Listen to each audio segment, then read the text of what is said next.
Yes, everyone, we're back again for another edition of the Spurs, the best Spurs 11 lifetime 11 from Elijah from, I've got hiccups, too much of E. Elijah, welcome. Sorry about that, people. Welcome, Elijah. How are you, mate? I'm all good. I'm honoured to be part of the channel, man. Thank you so much for inviting me on, man. Thank you. I'm really sorry for that crap introduction, man. Sorry, I wish I could start again, but I can't. Mark, how are you? All's good, man. All's good. All's good. You can tell this is like live, pre-recorded stuff, you know. Of course. Elijah, Let's thanks get for into being it. here, mate. Thanks for being here. Okay. We're going to crack on with this. The best Spurs 11 of my lifetime from Elijah. Now, as you can see, Elijah is one of our younger fans. We're doing the broad spectrum of the youngest to the oldest. So if you're a Spurs fan, you're going to be on here doing this with a bit of luck. Elijah, we'll crack on with you. Let's just start with your goalkeeper, mate. Do you want me to bring the pitch? I'll bring the pitch up. Here we go. From there. Yeah, get your pitch up, Mark. Sorry, mate. Yeah, no, that's all right, man.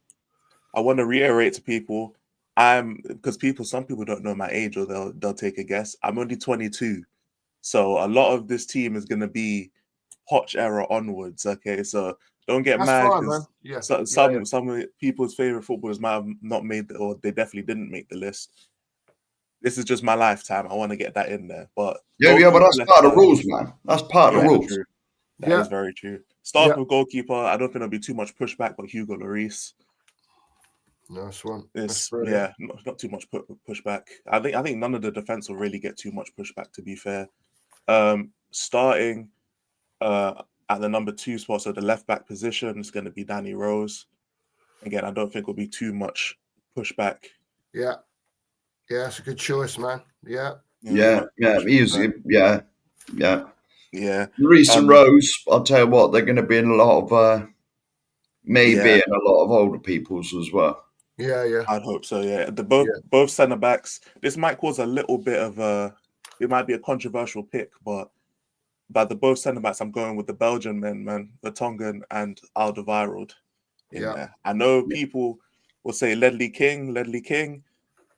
I didn't see Ledley King. I'm sorry. I was too young. I gotta go with what I was seeing and the football I was breaking down. So, the Belgian beasts get in there, man. I hope I'm putting this the right way around. Yeah, wait. That'll be fine. I'm pretty sure Vertonghen was on the left, wasn't he? And was there anyone, Elijah? Was there anyone? We haven't got to your right back yet, but I can guess who it's going to be.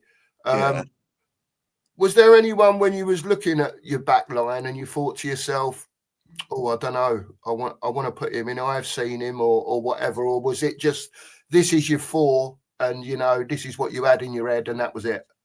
This pretty much was the 4 because obviously Ledley King would be the big miss on there, and then I guess obviously Sol Campbell, he did what he did, but he was still a Tottenham captain, academy player, still a very good centre back for us while he was here. But again, I didn't see these people, or when they were at Tottenham, I was too young to really process the impact that they had and how good they were as defenders. When I was in my teenage years, like really falling in love with the club, this was the back 4. This was the Poch back 4, and this is what we pretty much had most of our success with. It was this back 4. So, really, maybe you could say a Trippier for the longevity, but his time at Tottenham, really, his longevity is more went to Newcastle and did what he's doing. So, this is the back 4 I had instantly. Okay, so we'll move on quickly to your right back. Right back again. Yeah, pretty bog standard. It'll be Kyle Walker. Yeah. You know what I'm saying? Bog standard, man. Yeah, that's good, man. There's been a few that have picked Kyle Walker, believe it or not. Fair. A few of you younger people. Yeah, definitely. Yeah, well, that's a sparkling back 4, man. There's nothing wrong with that whatsoever. That was the Belgian barrier. Was the Belgian barrier. Yeah, that was. Literally. We'll go on to your 2 sitting midfielders, left to right. So in the 6 will be another Belgian barrier member. The 3 Musketeers will be Moussa Dembele in there. Oh yes. Should be so. I had a feeling he was going in. Yeah. He's a very popular pick, mate, Moussa. Yeah, Moussa. Across all age spans. Everyone Yeah. loved him, man. Everyone Such a loved him. great player, man. Fantastic player. Yeah. Next player in the 8. In the 8, I didn't see him much at his time at Tottenham, but I have seen him at Tottenham as a young'un, and also his time at other clubs or another club has really cemented the type of player he was, and that's going to be Luka Modric, man. Luka Yeah. I had Modric a is feeling that name was coming. Yeah. Luka Yeah. Modric. I didn't get to see his full career at Spurs, but seeing the longevity, obviously him at Real Madrid, has just cemented the type of player he is. So he makes it in there for me. Still going strong. Still going strong. All right, now for the front four. Front four, where do you want to start with? The 7? Start with a 7, mate, and work your way across. At the 7, on the left-hand side, I'm going with Heung-min Son. And obviously, this season's been a bit of a down season for him, but that shouldn't put the sour taste in the mouth for people. We know what Son was in his prime. We know what he was capable of, just taking a game. He still deserves to be in the all-time 11, in my opinion, man. At the number 10 spot, this might be a little bit controversial. I went with Christian Eriksen. Right. Obviously, Eriksen, the way he left the club wasn't on the best terms. You know, we saw the last season of Poch. He wasn't really trying. He didn't put any effort in. It felt like he was deflated after the final that we lost. But again, that shouldn't leave a sour taste in the mouth at how he was at Tottenham. It felt like he was really at the heart of everything we were doing for the most part, if it wasn't for another player we'll get to later on. On the right-hand side, number 11, again, there shouldn't be any surprise, but it's going to be Gareth Bale. Yeah, brilliant. No surprise. We know what Bale is, one of the greatest players of all time at this club, if not the greatest. And then up top should also be no debate, in my opinion. It's got to be Harry Kane. I mean, who else is it going to be? I had a feeling he was coming as well. Yeah, it should be Harry Kane. So that would round off my 11 right there. It is difficult for you younger people. Do you know what I mean? Because you obviously, you know, when me and Mark are picking our teams, we've got so many more to pick from. We've seen so many more players, you know. Yeah. We did know this was going to happen to a point where you younger people, you know, because you've not got so much to go on, your teams are going to be more like this. But at the end, Elijah, everyone's going to be put together and we're going to make up the best lifetime team of all Spurs YouTubers. So it's going to be very interesting that's why we ask you for formation and stuff like that as well. Yeah, it makes sense. That's a fair team, though, there. That is some team, that, isn't it? Yeah. But Mark, isn't it funny, though? Every team that we end up people picking, we say the same thing. It doesn't matter if people have picked players from, you know, they're a more older person and they've picked players from, you know, the 80s and some even 60s, from the 70s, 80s. But whenever you look at the team, Mark, I've got to say, whoever's team it is, you think to yourself, well, that ain't half bad. Yeah. Yeah. You know what I mean? It's like every time. Now, next question, Elijah. Next question, mate. We need 5 substitutes from you. Yes, you do. Yes, you do. You can just reel those off in your time and give your reasons why whenever you're ready, mate. All good. So, yeah, obviously there's some big names missing. I think if it just has a lot to do with, again, like being a younger fan, younger generation. So players, obviously, Ledley King would have made it. I have given him honorable mentions in the substitutions list. So that would be the first one I end up talking about, Ledley King. Because of obviously the impact, what he was able to do. And it's not like I've never ever seen him play. Like I've gone back and watched some retro games that are available online on YouTube. So I have seen him play and seen the impact he has. It's just it wasn't there at the time. And of course, you miss a lot of context when you're watching it back rather than being there in the flesh, in the moment, watching them play, because you miss the time period and all that kind of stuff. So Ledley King does make an honorable mention as a substitution. Someone who didn't make the list, though, who really should have made the list, is David Ginola. He doesn't make it. And that's just because, sorry, my voice went crazy, but Ginola doesn't make it just because I've never seen any Ginola footage from when he was at Tottenham. So I know the level of player he was and how good he was, but because I haven't seen it, he doesn't make it. Enough, man. Yeah. That's it. I was going to say, I will say, you younger fans, you're very limited, really. You know, because you've not seen. Well, I suppose you saw 2008 when we won something. I was only 6 years old at the time, so Yeah, well, there we go. at that point, I still can't contextualize what I'm seeing. Like I saw it, Yeah, but not yeah, properly. yeah. Whereas a lot of us older fans, we got like so many trophies. Well, I won't say so many because there's not been a crazy amount, but we've seen trophy winning teams, and we were old enough to remember it. Yeah, Yeah, definitely. yeah. I haven't properly like been able as a proper fan to be able to see us win a trophy. I haven't seen it yet, which is why I want Yeah. this Europa League so badly. But let's not ponder this season, man. We got the rest of the subs to go for. I've got 4 more subs. So obviously Ledley King's an honorable mention. The first sub I want to go with is Lucas Moura. Yeah. Lucas is a bit of a, obviously we know the biggest moment Lucas had in his career at Tottenham, which is us reaching the final of his hat trick. It also Llorente deserves a lot of credit for that game as well, and for the Man City game, for his play as well, holding up the ball, allowing people to run on. But Lucas is someone I feel like has been underrated at his time at Tottenham a lot of time because what he offered us, no one else on the team really offered us until we got Bale back on loan, which is just it's direct. Son was losing his legs at the time, some technical ability, the pace, and just he would just go. He would just go. And especially during after Poch, when we needed someone who could just go. The players had no confidence like that. And I think Lucas, he was one of the better players I've seen, especially coming off the bench for Tottenham. Because even though he wasn't always good enough to make the starting lineup, I gotta give Lucas his credit, man, because he was instrumental to us making the final, especially without Harry Kane due to injury. The next player I've got is Dele Alli, and of course, Prime was very shortened, and that's a lot down to him. But he's one of the best midfielders, especially for his age, that I've ever seen. Just him, 5 million from MK Dons, burst onto the scene the way he did. Young Player of the Year. That volley, that flipping turn volley, will always be. That'll be one of my favorite goals because I watched it not live. Well, it was live, but it wasn't at the game, but because I was in another country. But I saw it as it was happening, and it was like, wow, Yeah. that's what this is about, man. Goals like that, amazing. And yeah, Dele Alli has always had a soft spot in my heart, which is why whenever he tries to come back, I'm always in support of it, and then something will happen. Yeah, it's unfortunate the way his career's turned out. He can only have himself to blame. But Dele Alli, one of the favorite footballers I've got to watch at Tottenham. The two against Chelsea as well. The two And against against Chelsea. Chelsea, yeah.